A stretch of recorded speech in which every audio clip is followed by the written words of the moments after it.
I'm back! Not that you missed me, but that's okay, that's why they invented therapists. Quick recap, I originally started doing my videos by showing my face, and some of my subscribers thought I'd stop because of some of the nasty comments I got where people called me fat, ugly, slut, whore, you name it. To answer those questions, no, I did not stop showing my face due to internet trolls. I stopped because the layout of my room had changed and I no longer had the space to set up all my equipment. But I have now changed my room again, so I do have a bit of space where I can do that now, but it's still a process to get it set up, then pack it up, then set it up again, and I don't have the lighting I used to use, so it's up in the air on whether or not I'll be able to keep doing videos like this or stick to narrations. Comment down below, let me know if it even matters to you or if you have a preference, but enough of that. Today's video is my top 10 best films of 2017. Now, I know a lot of people it's hard to put together a top 10 of the year, but for me it's very easy. Unlike last year, I am sticking to just films released in 2017, and the only criteria to make it on this list is you had to receive a rating of 5 out of 5 from me in my written review. So without further ado, here is my top 10. Coming in at number 10 is Boys in the Trees. This was unbelievably brilliant. Fantastic concept, writing, acting, with a soundtrack that completely echoes Australia in the late 90s. So much so I was having flashbacks of myself during that time. A surprisingly emotional ending. The main component I did already see coming much earlier, but the things surrounding it were portrayed as more emotional than I could have predicted. Another plus is the fact that these are young Australian actors all just being themselves. By that I mean no one putting on that god-awful forced fake Aussie accent, so praise the movie gods for that. This was just an amazing piece of work, one that more people should be introduced to. At number 9, Jasper Jones. This film has revitalized my appreciation for Australian cinema, and I want this film to be shared and enjoyed with so many people because I truly believe it deserves that. I think any true lover of cinema will appreciate this film, and I just cannot recommend it enough.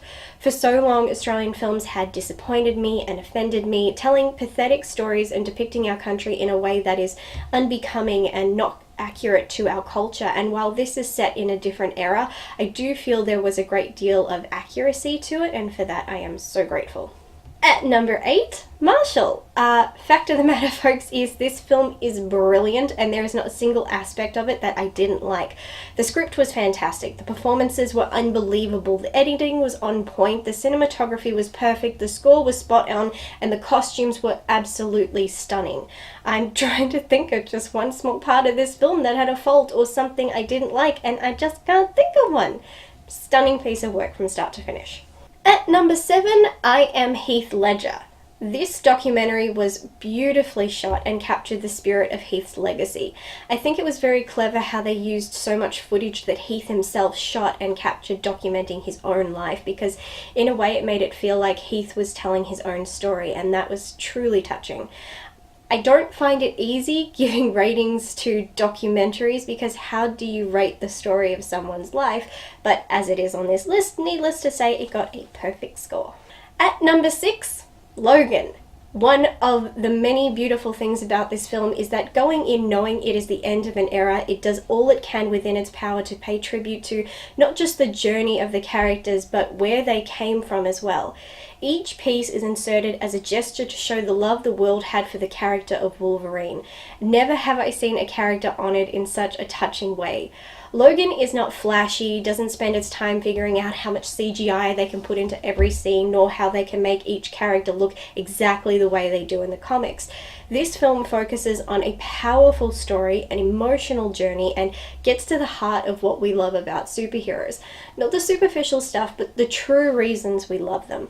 It does all of this while giving, without a doubt, the best send-off ever. It is a truly terrific film, the likes of which I have never seen, making grown men around the world cry. At number 5, Wonder Woman. This film is perfect in every single way, and I can't say it enough. Writing, directing, acting, composing, editing, every single aspect was again perfect. This is the superhero war romantic movie Captain America the First Avenger wishes that it was, and it's a superhero film I have waited my whole life to see. There are so many messages in this film and so much to take away from it, from the lessons we learn about ourselves to the lessons we learn about others, even the lesson that Diana learned that not all wars are fought on the battlefield, some wars rage within us. This film connects to the other films in the DCEU in a way that is subtle and effortless, and that is a small fact I didn't expect but pleases me greatly. And the connections extend even onto the DVD, which I have to say infuriated me. They had the perfect scene that sets up Justice League and would have made the most absolutely perfect post-credit scene, but instead they stuck it on a DVD where there is no guarantee people have or will see it, because all these months later and I still don't hear people talking about it, which is a shame. Number 4, Hitman's Bodyguard. This was my favorite action film of the year. It was my favorite comedy film of the year, and it was even my favorite romantic film of the year, because yes, this film managed to insert some genuine emotion and happy feelings. It was a joy from start to finish, and I am still craving more. I want 50 more sequels, and I definitely want to see more of Sonya. This film, for me, had perfect pacing, and even the accompanying soundtrack was brilliant. This had some fantastic song choices that just made the scenes they were in pure gold. I have yet to get the soundtrack, but I should. It seems that Reynolds' most recent projects involve films with terrific soundtracks, just not including Life. We can just forget that exists. At number 3, Thor Ragnarok. This film keeps the essence of the world that was previously created while still being its own film. It is a film for everyone, with something in it for everyone.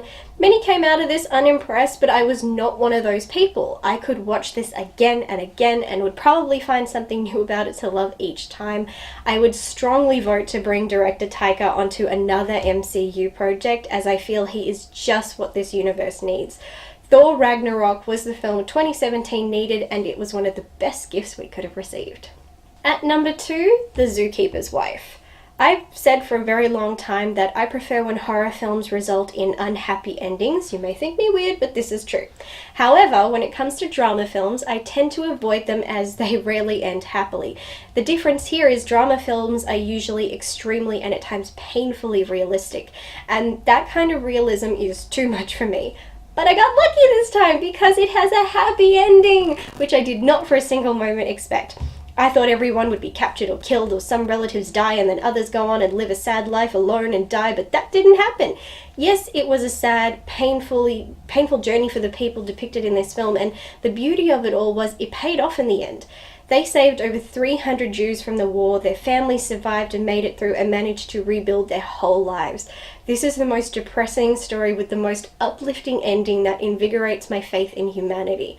From beginning to end, this is a truly spectacular piece of work, and to know this was directed by a woman, written by a woman, and based on a book written by a woman just fills me with so much joy. A film about overcoming adversity and inequality during war by people who in this current industry are trying to do the same thing, just minus the war, is just inspiring. And at number 1, Justice League! At the end of the day, this movie didn't just exceed my expectations, it blew them out of the goddamn water. What small issues I had with this movie paled in comparison to everything else that was going on.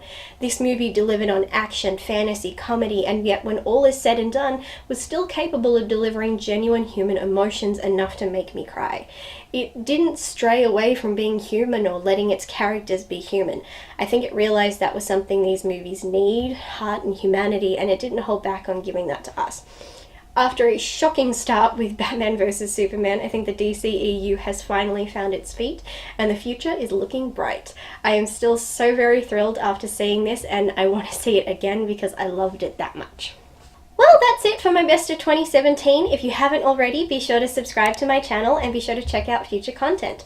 Comment down below and let me know what you thought of the movies discussed in this video, and let me know your top 10 best films of 2017. Until next time, bye!